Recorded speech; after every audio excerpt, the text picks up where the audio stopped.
I'd like to just move on to our next speaker now, who is Professor Brett Summerell. And now Brett's, I don't think I mentioned earlier, the title of Brett's talk is The Science Behind Helping Trees Save the Planet for Us. So please welcome Professor Brett Summerell. Thank you. Thanks, Louise, for the invitation to talk today.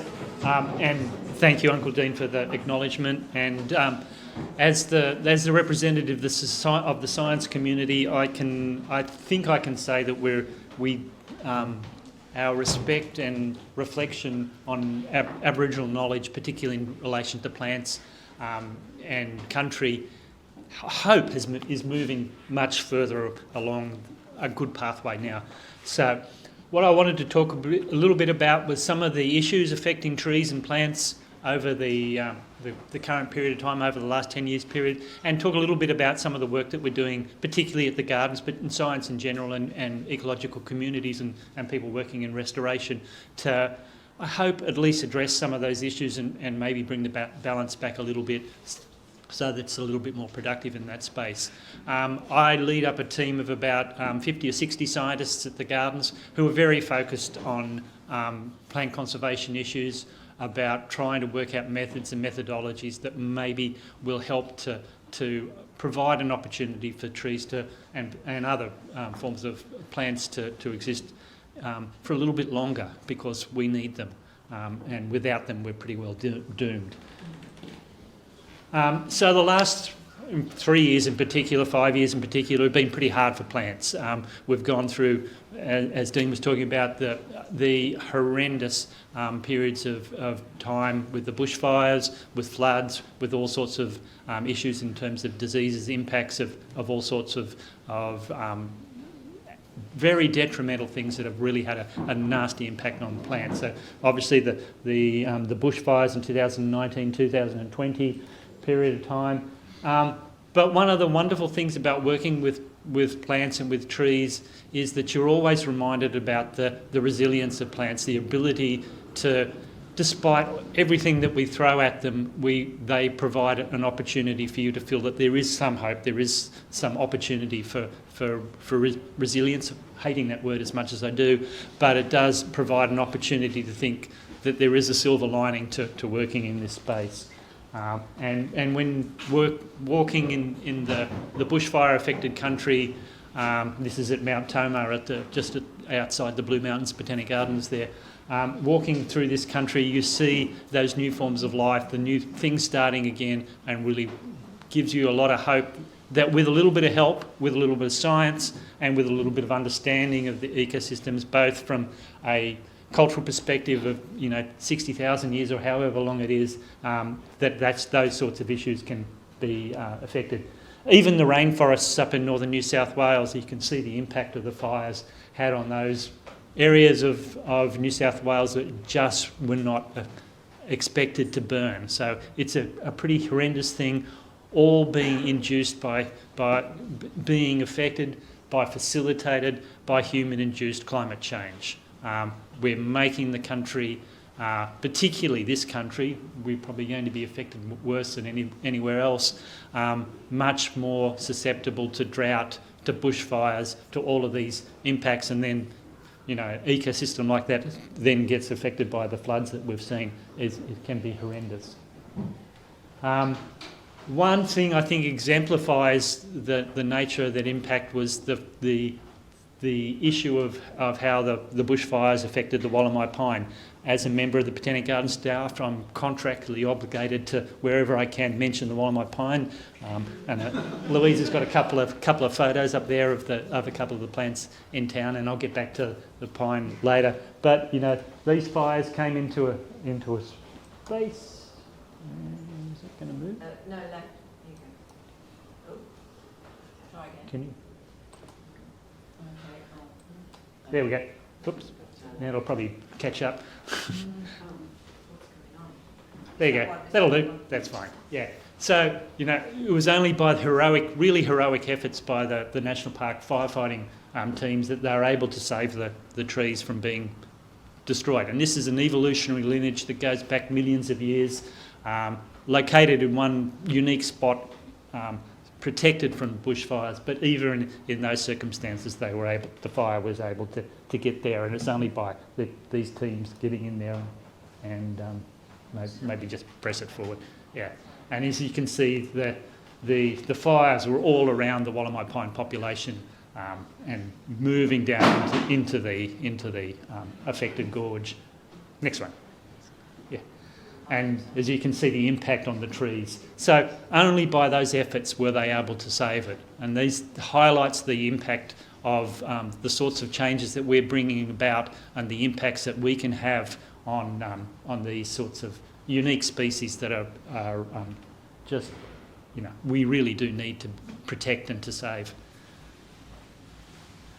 The other thing that's happened over the last 13 years now, I guess. Yes, 13 years, pretty much to the day. This disease was introduced into the country, was first recorded in the country in April 2010. So this is myrtle rust. It's a fungal disease, comes from Brazil, slowly worked its way around the planet from Brazil to Florida, from Florida to Hawaii, and then from Hawaii into Australia. It's a disease that affects plants in the family Myrtaceae. So if you don't know your botany and your particular groups of families, the Myrtaceae is eucalypts, paperbarks, tea trees, lily pillies, all of the species that are the fundamental component of the Australian ecosystem. This is a disease that affects as you can see, the foliage of the plants, causes a dieback, slowly killing the plants. It's fortunate at the moment we've got a relatively benign strain of the fungal disease. There are worse ones still out there in other parts of the world, in South Africa and in Brazil. But this is a disease that it's still, even because there's only a relatively small number that are quite susceptible to disease, but this is a disease over a 13-year period, which in evolutionary terms is like that, has put 16 species of plants on an extinction trajectory that is happening week by week almost. It's a really horrendous disease from that point of view. These are small rainforest trees, critical component of those ecosystems. Creatures depend on them. They have important cultural associations with them for the local communities up where they exist. So they're having an impact on the country, on the culture, and on all the ecosystems that they're a component of. So we're seeing these extinction processes happen in our time while we're watching them. It's a horrible, awful biological experiment that's happening as we're sitting here. There are other... Yeah, next one. Yeah. There are other diseases out there. There's Phytophthora root rot down towards the south coast, and you can see these magnificent xanthorrhoeas, grass trees that are being killed off, wiped out of those ecosystems. And for every metre of a grass tree, if you'll see on the stem, for every metre high they are, that's 100 years of growth. So while some of these are relatively maybe only 50 years, but they'll die so quickly in a few months once they're infected. So we're seeing these sorts of diseases, these sorts of impacts all the time. I don't always be as doom and gloomy as this, but anyway, I'll talk a bit more positively in a moment. And trees like the bunya pines, again, hugely culturally important, affected by these sorts of introduced diseases that can really have a devastating impact on the health and viability of those trees. Next one. But as I said before, plants are resilient. After all of these impacts, we're seeing fantastic signs like this. This is the pink flannel flowers that people might have been aware of not long after the bushfires. This is up near Katoomba, and you can just see quickly they recover. So what we need to be able to do is use science to be able to support that recovery, to maybe make changes in the way places are used and protected so that the plants do have the best opportunity for recovery. So we have a big program at the Gardens. One of the things we're doing is recognising that these sorts of disease impacts, climate change impacts, cultural impacts, the fact that we're continually, as was said earlier, humanity is continually to continuing to have these sorts of nasty impact. We're continuing to clear land. We're continuing to do stupid things that really we shouldn't be doing if we want to be able to have a reasonable future. We recognise that these are happening, and we need to set up insurance policies. So one of the facilities we have out at the gardens at Mount Annan is the plant bank, part of which is the seed bank that sits in there. So a strong focus of what we're doing is going out into the wild, particularly for species which are at imminent threat of extinction, threatened species, going out collecting seed, propagation materials. So we have a backup plan for them in the seed bank, stored at minus 20 degrees, stored at minus 186 degrees if it's something that we need to use liquid nitrogen for. So whether it's out in the deserts or next one I think, or on the side of Limpenwood Nature Reserve, abseiling down the cliffs to get the propagation material, is to get this material into the plant bank, into our seed bank, into the research facility so we can understand a little bit more about it. We can start to do that protection work so that there's an opportunity to do things to remedy the situation if we can. Next. So some of these species that we're talking about that are affected by myrtle rust, like the native guava, the Rhodambia rubescens scrub turpentine. A lot of these species are really hard to store in the seed bank because they're designed in rain. They live in rainforest. They're designed to go. The fruit and the seeds designed to go through the gut of a bird or other sorts of possum or whatever. And so it's important then to use the technology to grow the plants up in botanic gardens where we can protect them continuously until we get a solution for these sorts of issues. Protecting and storing them in liquid nitrogen so that we can have a long-term storage of them, of the species, so that there's an opportunity to work further into the future.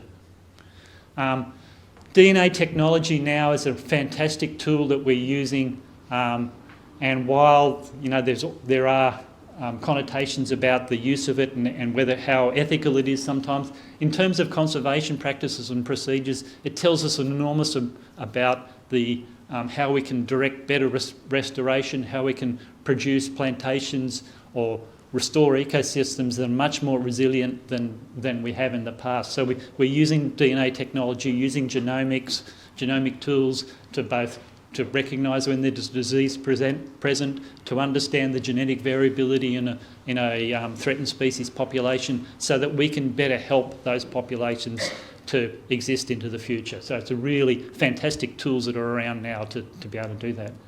And what we can do, for example, with the broadleaf paperbark Melaleuca quinquenervia, is we can look across the whole of the population, test to see whether there are individuals within it that are resistant to the disease or susceptible to the disease, and then start to understand the genetics behind it so that we can then supplement populations that are really being negatively impacted by this disease, so there's much greater chance of them crossbreeding naturally. It's not about genetic engineering, but it's crossbreeding naturally so that we have a better opportunity that the offspring and the natural breeding will have a much higher level of resistance to disease. So we can do all sorts of cool things once we know about the genomics and the genetics of these species.